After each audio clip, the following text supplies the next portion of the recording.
Amis de la mécanique moto, bienvenue sur ma chaîne Orthoméca.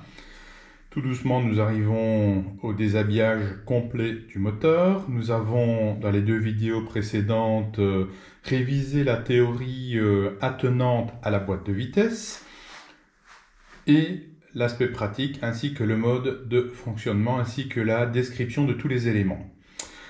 Nous avons vu que pour passer de rapport, donc de vitesse, il y avait ce que l'on appelle des pignons baladeurs qui se déplacent transversalement. Ils sont munis de crabeaux, qui sont des espèces de plots qui viennent s'enquiller dans les pignons non solidaires, ou les pignons fous, ou les pignons libres.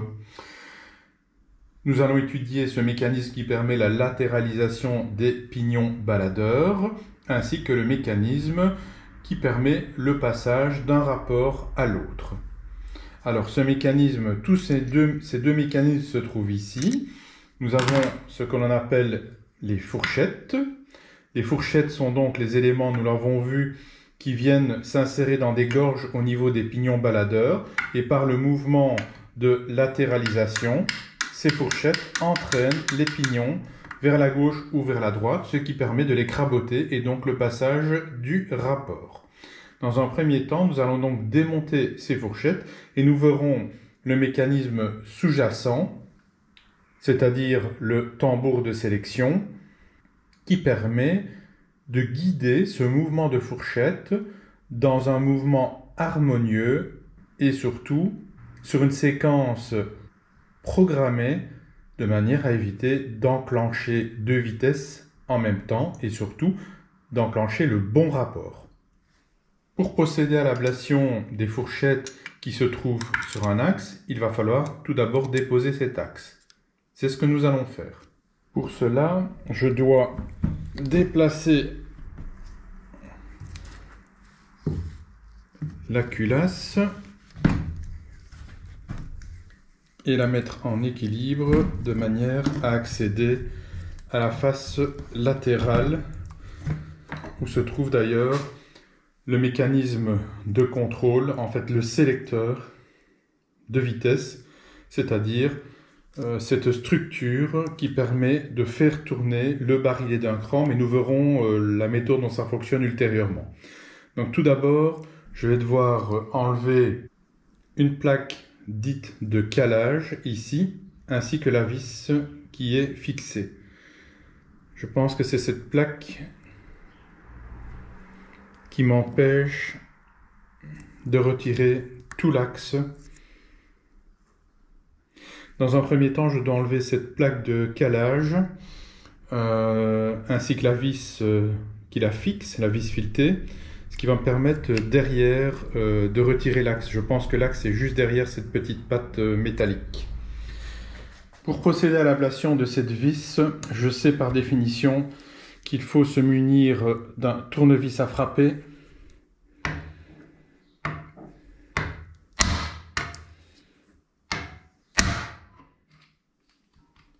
Dans le cas contraire, ça se terminerait par un foirage de la tête de vis.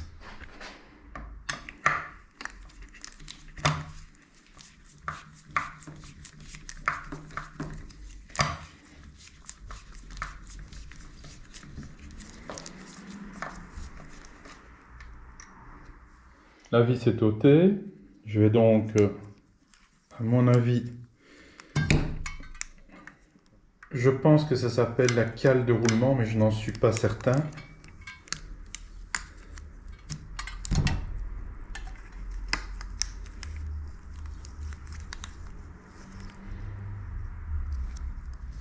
On va enlever le petit ressort.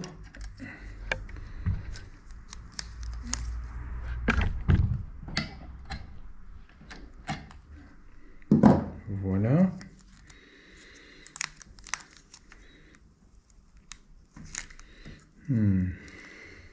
Je vais donc dévisser cette vis hors champ de la caméra. De toute manière, vous avez vu où elle se trouve.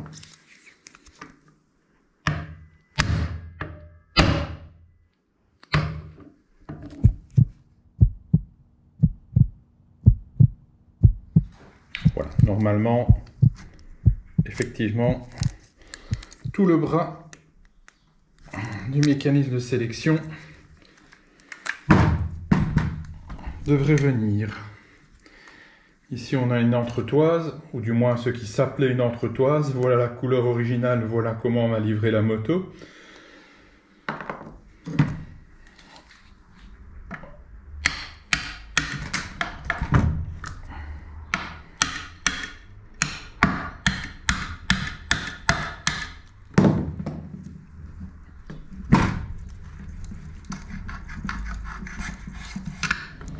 Donc voici l'axe du sélecteur. Je vous rappelle que c'est de ce côté-ci qu'avec le pied, vous faites bouger le sélecteur. Ceci se fixe au barillet, au tambour de sélection. J'ai donc dû installer la caméra dans un angle un peu particulier qui me permet de travailler sur cette plaquette. Et à ma grande surprise, les vis ne tenaient absolument pas. Le petit câble que vous voyez, c'est un système électrique. Oh, quelle crasse! C'est vraiment... Cette moto n'a jamais été entretenue. C'est honteux. Je pense que cette vis est raccordée au pion de point mort. Je pense que derrière doit se trouver le système qui permet de repérer le point mort. Nous verrons ultérieurement en quoi cela consiste. Oui, effectivement. Nous avons ici un petit pion qui est fixé sur le tambour et qui permet, lorsqu'il arrive en face du récepteur qui se trouve ici, la petite partie cuivrée, eh bien d'allumer un voyant signalant qu'on est bien au point mort.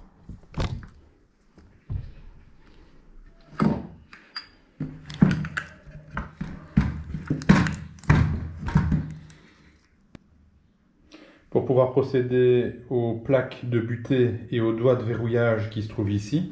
Donc le doigt de verrouillage, c'est cette structure qui vient s'ancrer dans des cannelures au niveau du barillet qui permet de sécuriser la sélection de la vitesse, du rapport. Il faut que je puisse enlever cet écrou. C'est un écrou de 12.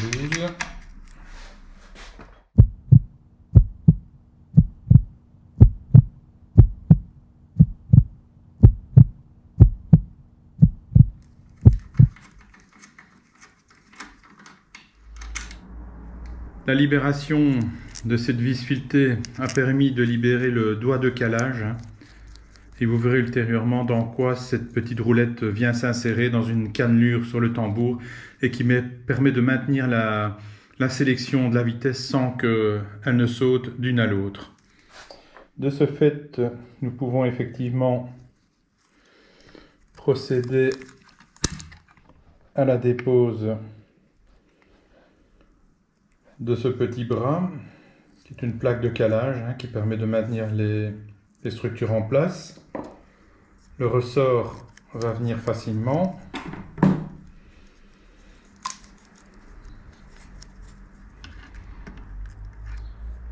Voilà.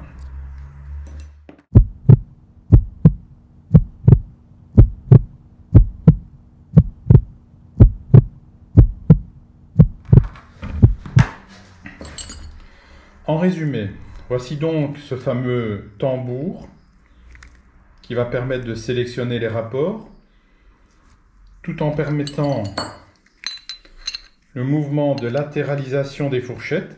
Les fourchettes donc possèdent cette échancrure qui vient s'emboîter dans le pignon baladeur et donc quand cette échancrure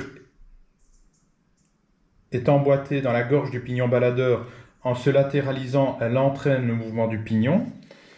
Nous avons au niveau du pied de cette fourchette un ergot, un plot, qui va venir s'ancrer dans des rails, dans des gouttières, et c'est l'architecture de ces gouttières qui va guider le déplacement ou non de la fourchette.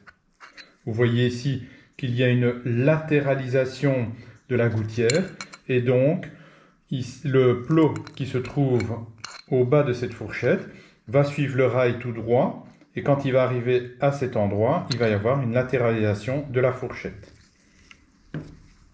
Ces rails sont en fait la mémoire, hein. C'est la mémoire de la boîte de vitesse. Ce sont ces rails, ces encoches qui vont permettre de déterminer le mouvement harmonieux des fourchettes et le passage des rapports. Afin de faire fonctionner ce barillet et de le mettre en rotation, rappelez-vous que cela fonctionne grâce à la pédale de sélection des rapports que vous avez généralement, en tout cas que nous avons au niveau de cette moto, au niveau du pied gauche. Chaque fois qu'on actionne ce bras, cela fait tourner le tambour d'une certaine angulation, donc d'une certaine rotation, qui permet le mouvement harmonieux des fourchettes. Et pour ça, quand vous actionnez la pédale, c'est cet axe-ci qui fonctionne. Donc ici se trouve la pédale de sélecteur, et de l'autre côté, vous avez le mécanisme en fait en lui-même, qui est composé d'une petite barre crantée qui va venir ici dans des petits plots. Et chaque fois que l'axe va se mettre en rotation, en fait,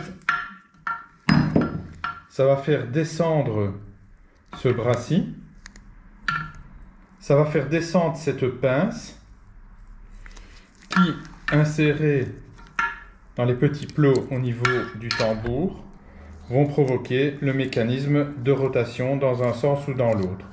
Alors ici, il y a un système de ressort qui est assez complexe et qui permet de provoquer la rotation du tambour dans un sens ou dans l'autre avec un système de rappel.